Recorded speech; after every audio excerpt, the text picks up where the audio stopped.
সমাজৰ বিভিন্ন ক্ষেত্ৰলৈ আগবঢ়োৱা অৱদানৰ বাবে দিল্লীত সন্মানীয় ডক্টৰেট ডিগ্ৰী লাভ কৰা সমাজকৰ্মী ব্যক্তি দয়ানন্দ চাহক বিধায়ক বিনোদ হাজৰিকাৰ সম্বৰ্ধনা জ্ঞাপন। লাহোৱালৰ দৰে এডোখৰ ঠাইত জন্ম লভা প্ৰয়াত কৃতি শিক্ষক শিৱকান্ত চাহৰ সুযোগ্য পুত্ৰ দয়ানন্দ চাহে নিজস্ব জনগোষ্ঠীৰ লগতে গাঁও সমাজকো সঠিক পথলৈ আগুৱাই নিয়াত অগ্ৰণী অৰিহণা যোগাইছে।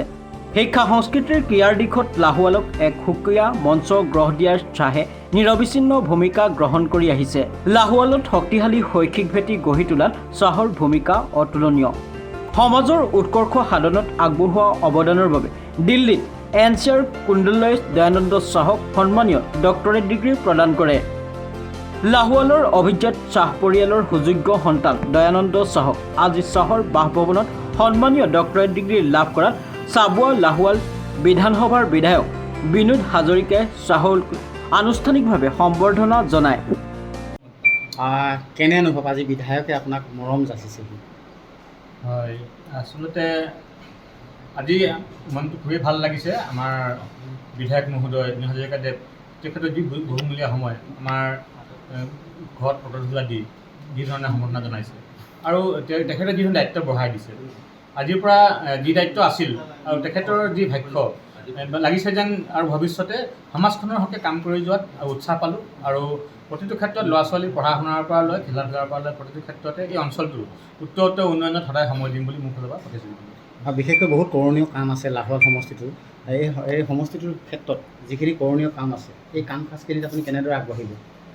আচলতে উন্নয়নৰ ক্ষেত্ৰত সমষ্টিটোত সঁচাকৈ বহুতো কাম আছে আৰু এইবিলাক আমি যি দেখিছোঁ আচলতে সচেতনতা মানুহখিনিক আনিব লাগিব।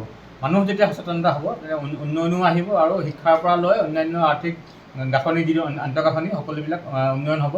আৰু সঁচা কথা, ইঞ্জিনিয়াৰিং নিজে কৰিছোঁ যদি আমি দেখিবলৈ পাইছোঁ, ইঞ্জিনিয়াৰিঙত যদি আমি ভাবি পেলাই বহু কাম কৰিবলৈ যাওঁ তেনেহ'লে কিছু কাম প্লেনিঙত হ'ব আৰু সেইধৰণে কৰিবলৈ পাৰিলে সমাজখনৰ উন্নয়ন হ'ব।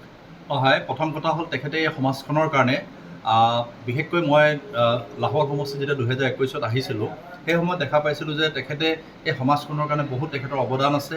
আৰু লগতে তেখেতক দেখা পাইছিলোঁ যে তেখেতে এখন স্কুল, যি স্কুলত একদম কম পৰিমাণৰ মানে যি ফিজ, সেই ফিজ লৈ তেখেতে স্কুলখন তেখেতে পৰিচালনা কৰি আছে। তেখেতে এজন অন্য ব্যৱসায়ৰ লগতো তেখেতে জড়িত। তেখেতে কনষ্ট্ৰাকশ্যনেই হওক, তেখেতে নিজে চিভিল ইঞ্জিনিয়াৰিঙতে হওক বা তেখেতে নিজৰ যথেষ্টখিনি দক্ষতাৰে তেখেতে কাম কৰি গৈছে এই সমাজখনৰ কাৰণে।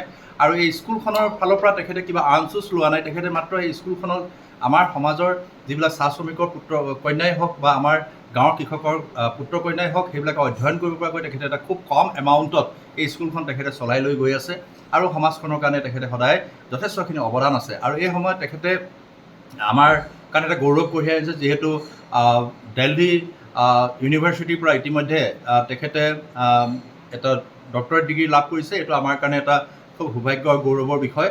আৰু মই বিশেষকৈ তেখেতক এটা সম্বৰ্ধনা জনাবৰ কাৰণে তেখেতৰ বাগিহলৈকে আহিলোঁ আৰু তেখেতৰ বাগিহত আহি তেখেতক এটা সম্বৰ্ধনা পত্ৰৰ লগতে আমি যিখিনি সম্বৰ্ধনা মানপত্ৰকে ধৰি অন্যান্য গামোচাকে ধৰি আমি অন্যান্যখিনি তেখেতক আমি মৰম যাচিলোঁ।